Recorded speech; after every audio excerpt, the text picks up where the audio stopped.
किसी का पढ़ने का मन नहीं करता और कोई ये सोचता है कि अगर पढ़ भी लिए तो कौन सा काम आ जाएगा, क्योंकि सीटेट की डेट अभी किसी को पता ही नहीं है। और ये बहुत बड़ा सवाल है कि जब किसी एग्ज़ाम की डेट ही नहीं पता तो क्या उसकी तैयारी करने का दिल करता है। लेकिन ये तो सबको पता है कि सीटेट का एग्ज़ाम होना है, फिर इतने परेशान क्यों। तो जब सीटेट की डेट नहीं पता उस समय तैयारी कैसे करनी चाहिए, उसके लिए आज हम इस वीडियो में बात करने वाले हैं। मैं हूं अजय सोलंकी, आप देख रहे हैं शिक्षा सागर यूट्यूब चैनल। बने रहिए मेरे साथ शुरू से अंत तक ये देखने के लिए कि जब किसी एग्जाम की डेट ना पता हो, जब सीटेट एग्जाम की डेट ना पता हो तो तैयारी कैसे की जाए कि जब भी एग्जाम हो तब हमें ना तो ज्यादा मेहनत करनी पड़े, ना हमारा ये जो एक्स्ट्रा टाइम है ना ये वेस्ट हो। तो सारी चीजें कैसे ऑन टाइम, ऑन ट्रैक और सही तरीके से चलती रहें। तो शुरू करते हैं भाई। सबसे पहली चीज कि आप लोगों को मेरी कुछ बातें माननी होंगी। कौन सी बातें? क्या कोई बहुत ज्यादा मुश्किल बात बोलने वाला हूं मैं? बिल्कुल भी नहीं। मैं बहुत ही सरल नियम आपको बताने वाला हूं हर एक सब्जेक्ट के। ये पेपर 1 और पेपर 2 दोनों के लिए ये वीडियो बहुत ज्यादा काम की है। सिर्फ आपको 10 मिनट देनी है और ये 10 मिनट आपकी तैयारी को एक नया मुकाम दे सकती हैं।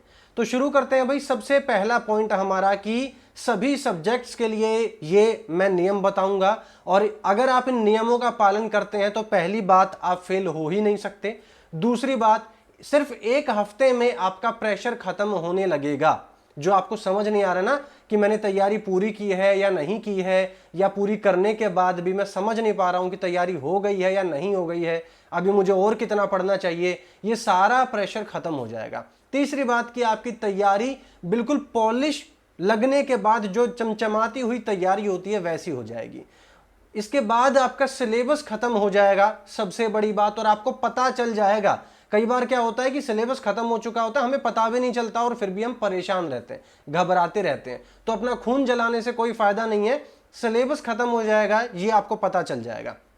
पेपर 1 और पेपर 2 दोनों के लिए समान नियम लागू होंगे। तो शुरू से लेकर एंड तक देखें। और सबसे पहला सब्जेक्ट जो है हमारा वो है सीडीपी। सीडीपी हम 3 पार्ट में डिवाइड करते हैं, 15, 5 और 10। ये मैंने आपको प्रश्नों की संख्या बताई है।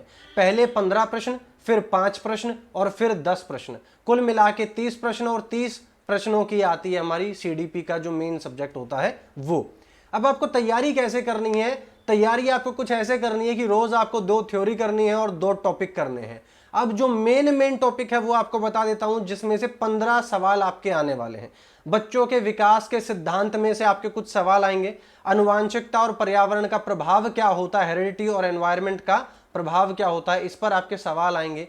समाजीकरण की प्रक्रिया पर सवाल आएंगे, कौन सा प्राइमरी होता है, कौन सा सेकेंडरी मीडियम होता है, इस पर आपके सवाल आएंगे। मूल्यांकन और सीखने के बीच में आपसे अंतर पूछे जाएंगे। समावेशी शिक्षा, ये हमारा सेकंड टॉपिक आ जाता है, जिसमें से 5 नंबर के सवाल आएंगे आपके। तो ये पांचों के पांचों प्रश्न जो है वो आपके लिए बहुत आसान हो जाएंगे अगर आप टॉपिक वाइज चलेंगे तो। मतलब रोज सिर्फ 2 थ्योरी, 2 टॉपिक आपको पढ़ने हैं और चेकलिस्ट बनाकर चलो। एक चेकलिस्ट तैयार कर लो कि हाँ ठीक है, आज जो मैंने सोचा था, जो टारगेट था, वो मैंने किया या नहीं किया। उसके बाद भाई तीसरा पॉइंट आपका आ जाता है सीखने की प्रक्रिया के कुछ महत्वपूर्ण चीजें आपको बताऊंगा। अनुभूति, भावना, प्रेरणा और सीख, इन चीजों पर, जैसे कि मोटिवेशन, बच्चा किस तरीके से मोटिवेट होगा, जैसे कि रिवार्ड, बच्चे को कब रिवार्ड देना चाहिए, जैसे कि बच्चे को कब प्रोत्साहित करना चाहिए, कब बच्चे को रिइंफोर्समेंट की जरूरत पड़ेगी, ये सारी चीजें मिलकर आपके आखिरी के 10 नंबर बनाती हैं। तो ये 10 नंबर आपके जब आपको मिल जाएंगे तो आपका 30 नंबर का सीडीपी पूरा। लेकिन नियम क्या है? ये तो मैंने मेन टॉपिक बताए, नियम क्या है? नियम है आप डेली 2 थ्योरी करोगे और 2 टॉपिक करोगे। ठीक, इस तरीके से सीडीपी आपकी एक हफ्ते में आपको ऐसा लगेगा बिल्कुल कि हाँ बस ठीक है, खत्म होने वाली है। उसके बाद भाई ईवीएस, जो मेरा सब्जेक्ट है, जो मेरा मेन सब्जेक्ट है, डेली आपको मेरी बात मानकर एनसीईआरटी से 5 चैप्टर करने हैं। अब आप ये कहोगे सर एक चैप्टर तो होता नहीं, 5 चैप्टर कैसे कर लेंगे? बिल्कुल कर लोगे, बिल्कुल कर लोगे। मैंने एनसीईआरटी की पूरी प्लेलिस्ट डाल रखी है, चैनल की प्लेलिस्ट में जाके देखना। इंग्लिश में दिल करे इंग्लिश में देखना, हिंदी में दिल करे हिंदी में देखना, दोनों लैंग्वेज में मैंने डाली हुई है। तो आपको क्या करना है? आपको सिर्फ 3 वीडियो देखनी है एक दिन की, क्योंकि मैं 3 वीडियो में अप्रोक्सीमेटली 5 चैप्टर पूरे करा देता था। ठीक है, तो ये आपके एक दिन में 5 चैप्टर पूरे हो जाएंगे। उसके बाद कुल मिला के 25 एमसीक्यू करने हैं, और वो भी कंसेप्ट के साथ। अब कंसेप्ट के साथ एमसीक्यू कैसे किए जाते हैं, जैसे मान लेते हैं कि आपसे ये पूछा गया कि पानी महंगा और पेट्रोल सस्ता कहाँ मिलता है। अब आपके सामने 4 ऑप्शन आ गए कि अबू धाबी में मिलता है, या कुवैत में मिलता है, या ऑस्ट्रेलिया में मिलता है, या भारत में मिलता है। तो आपको पता है कि इसका आंसर है अबू धाबी। लेकिन यहाँ आपका जो नज़रिया है वो पानी और पेट्रोल तक सीमित नहीं रहना चाहिए। अब आपको क्या करना है, अबू धाबी में कौन सी करेंसी होती है, दिरहम। अबू धाबी में कौन से आपके पेड़ मिलते हैं, खजूर के पेड़। उसके अलावा वहाँ और क्या क्या पहना जाता है, जैसे कि उनकी पोशाक, वो ऐसी पोशाक क्यों पहनते हैं ताकि इवेपोरेशन ढंग से होता रहे, ताकि उनके सर पे डायरेक्ट सूर्य की किरणें ना पड़े। तो ये पूरा अबू धाबी का कंसेप्ट आपको पढ़ना है।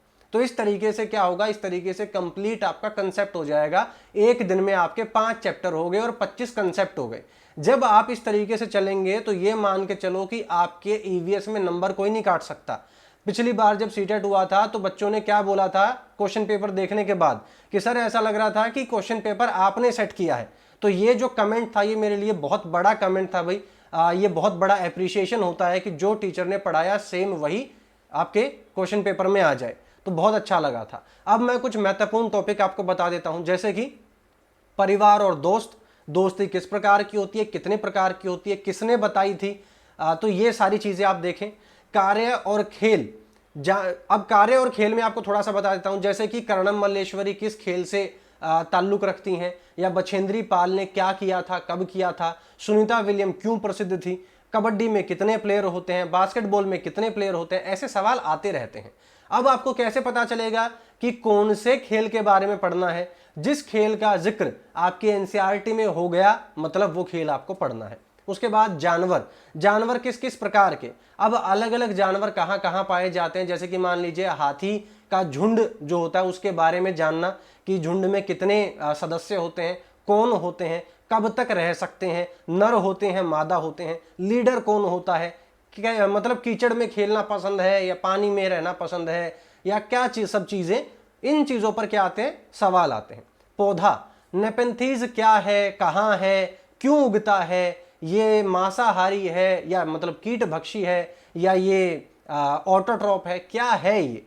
तो ये सब चीजें जो है ये पूछी जाती हैं। भोजन, क्या भोजन है, इस भोजन से क्या मिलेगा, यही चीजें और किस किस भोजन से मिल सकती हैं, अगर हमने नहीं खाया तो कौन सी बीमारी हो जाएगी, वो बीमारी हमें किस प्रकार से प्रभावित करेगी, ये आपका सवाल हो सकता है। आवास, भारत के कौन से हिस्से में किस प्रकार के घर पाए जाते हैं, लेह लद्दाख में फ्लैट छत क्यों मिलती है, पत्थर और चूने की दीवारें क्यों मिलती हैं, उसके बीच में लकड़ी की छत क्यों होती है, जो श्रीनगर है उसमें ढालू छत क्यों होती है, असम में बांस के डंडों के ऊपर प्लेटफॉर्म बना के घर क्यों बनाए जाते हैं, और ये इसी प्रकार के सारे सवाल आपके। पानी, मरुद्यान क्या होता है, पानी की कीमत सबसे ज्यादा कहाँ है, जैसे अभी मैंने आपको बताया था अबू धाबी में।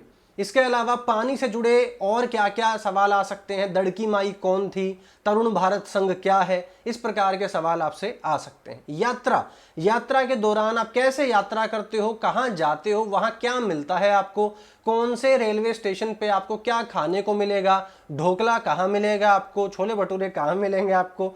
तो इस प्रकार के जो सवाल हैं वो आपसे पूछे जाते हैं। ठीक, उसके बाद थोड़ा सा पेडागोजी का सेक्शन है जो मैंने आपको साइड में दिखाया हुआ है। अब आगे बढ़ जाते हैं भाई मैथमेटिक्स के लिए।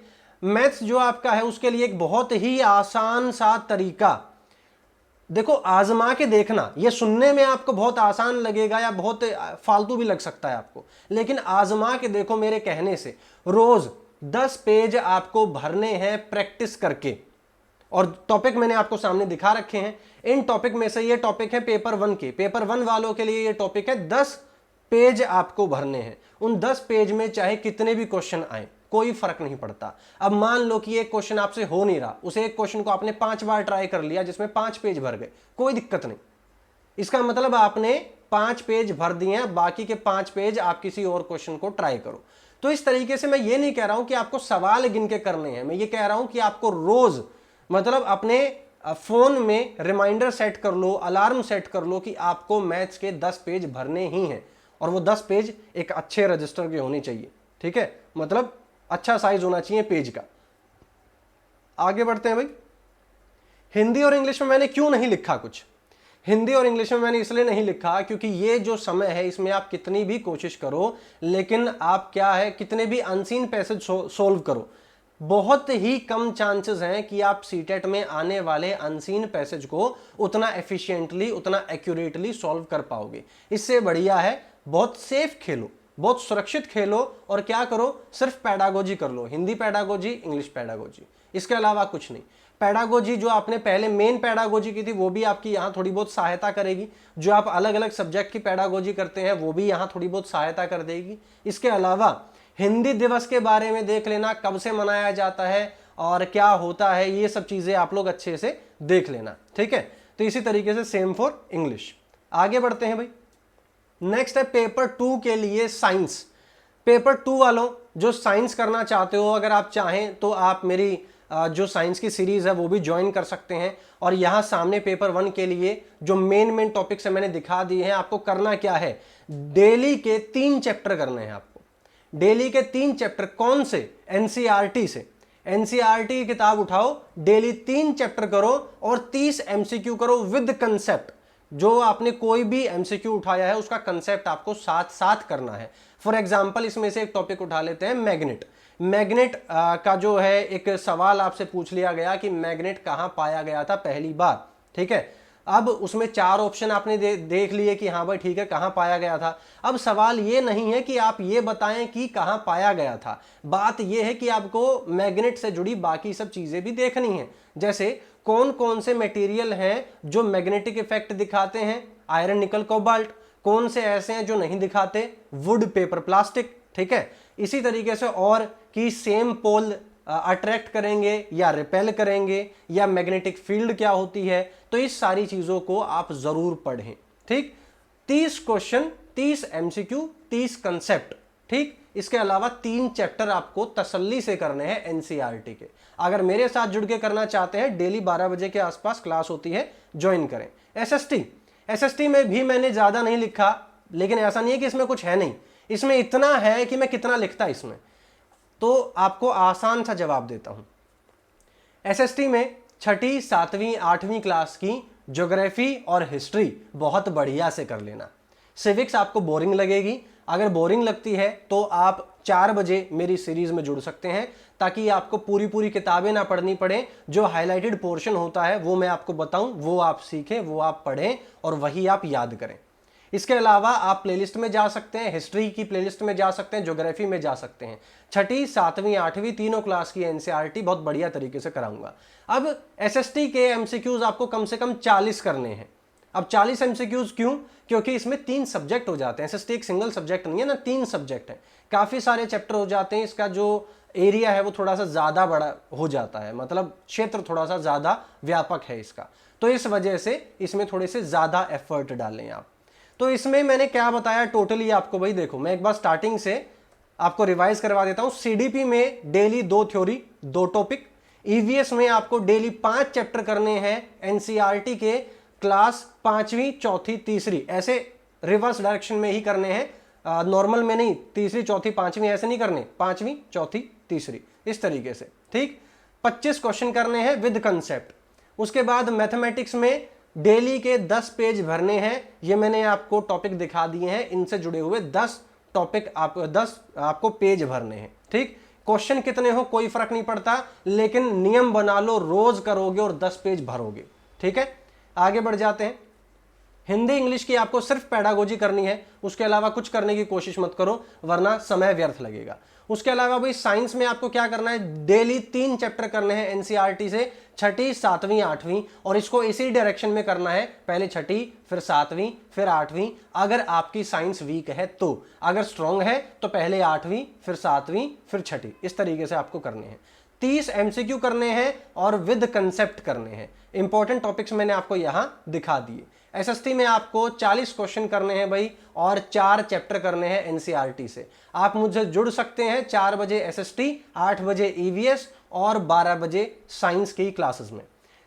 अब यहां भाई आप लोगों को जो चाहिए था वो आप लोगों को मिल जाएगा। एक हफ्ता अगर आप मेरी ये बात मान लोगे, सिर्फ एक हफ्ता, मैं ज्यादा तो बोल ही नहीं रहा हूं, एक हफ्ता एमलेस जिंदगी जीने से बढ़िया है। अगर कोई कुछ आपको अच्छी सलाह दे तो उसे मान लेना चाहिए। एक हफ्ता करके देखो, कोई पैसा नहीं लगना इसमें, कोई फीस नहीं लगनी इसमें, फ्री क्लासेस होती हैं मेरी, अटेंड करो उन्हें और आपके पास समय है, अभी तैयारी आपकी पूरी हो जाएगी, बिल्कुल पॉलिश लग के चमक जाओगे और कॉन्फिडेंस आ जाएगा कि हाँ हम सीटेट पार कर सकते हैं।